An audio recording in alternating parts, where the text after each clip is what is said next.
everyone. Today we're here at Clos, LaChance, the greatest winery in Gilroy, and I'm joined with Evan and Kim. So we're sitting here at the famous courtyard of all the weddings that are happening here in Gilroy. And tell us more about this property. We also do KRTY concerts. Oh yeah. So we do 60 weddings every summer here. It gets more and more every summer, especially with having people so anxious to get back to normal. So the weddings take place under the arbor. We overlook Cordoval, the world famous golf resort. We sit on 85 acres of French vineyards, 16 different varietals.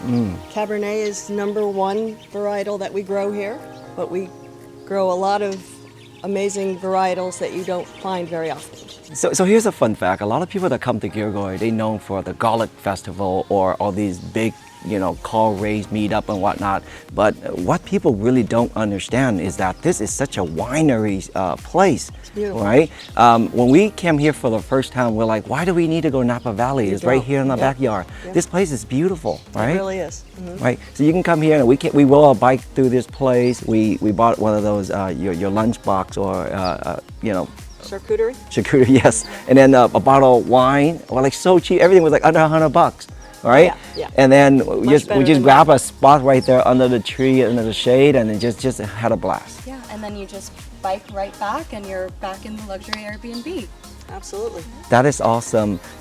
Tell us some of your popular wine and what do you pair with, and what do people usually buy the most here? Chardonnay was our flagship wine. That's what the Murphy family who owns the winery started with. That's how we got our name, because they had a small vineyard in their backyard of Chardonnay. And so Clos means small enclosed vineyard or garden. And LaChance is Brenda Murphy, the owner's maiden name.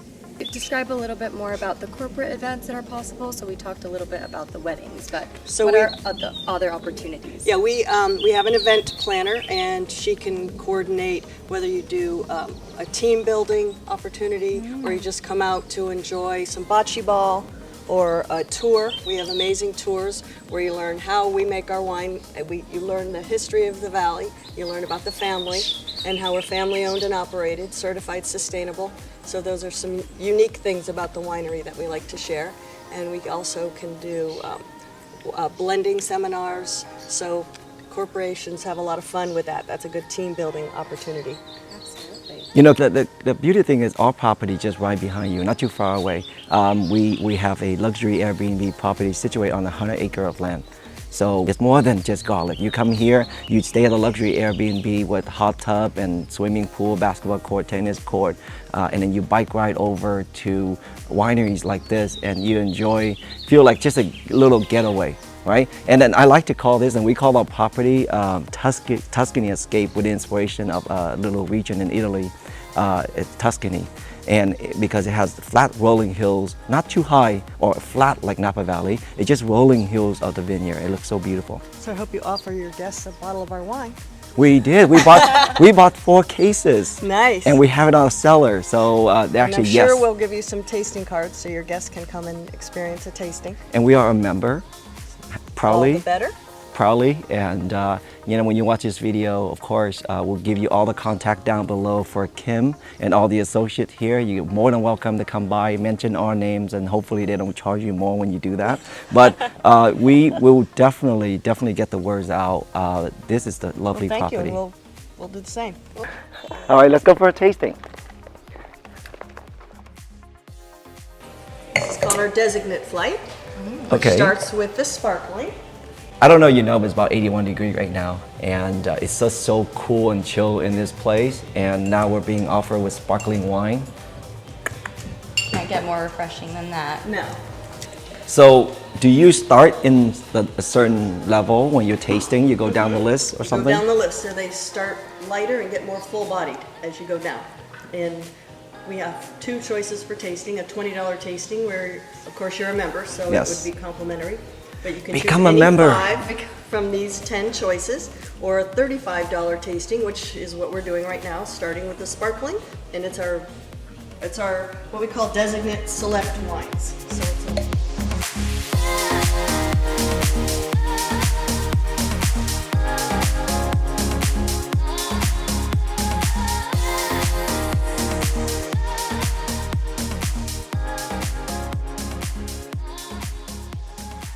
Okay, so we're going behind the scene, right into the chef, to the kitchen, how wines are made here at this vineyard.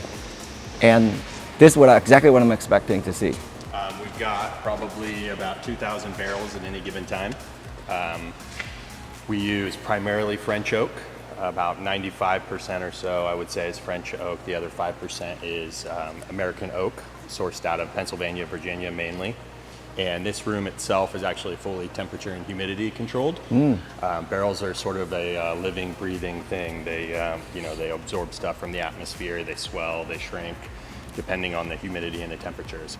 So tell us a little bit more about the oak, because I know the oak in the barrels somehow influences the taste of the wine. So how do you guys go about that process? Yeah, absolutely. Like I said, they're living, breathing things. So it depends on what forest they came from, how tight the grain is, the toasting process, the seasoning process. So once a tree is harvested and they've cut the wood into the staves, they'll leave it outside just in the elements for 2 to 3 years. And the rain, the sun, the expanding, contracting, the drying out, all of that gives it season. So that gives it different flavors, different aromatics. And then it goes through a toasting process where it's barrels actually built, and then they put it over an actual oak fire, and that cooking of it and that toasting of it will give it even more flavors, more aromatics. So your almonds and your cocoa and your chocolate and smoky and all that kind of stuff is kind of what comes from the seasoning and the toasting process. This blows my mind right now. We're only starting at the barrel so far.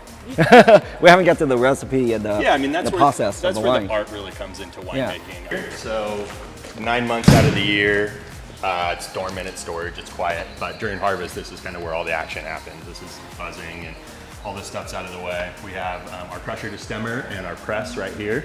So we have a really cool, unique setup where all the grapes are harvested off the vineyard. They come up to our upper crush pad, and we can actually do everything on a 2 or 3 level scale. So it's mostly gravity. Yeah, so all the grapes are from this property. Yeah. Okay. We do have a few small vineyards throughout the Santa Cruz Mountains that we maintain, that we've installed. Yeah. Sort of like a backyard vineyard program that we do. And then the Chardonnay is the only one that we actually purchased from Monterey County, because where we are, it's a little warm to grow Chardonnay grape. So we just purchased that from some vineyards down in Monterey.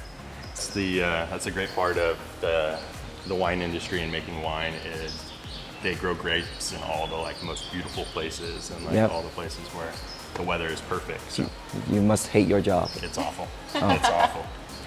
Go study how to make wine.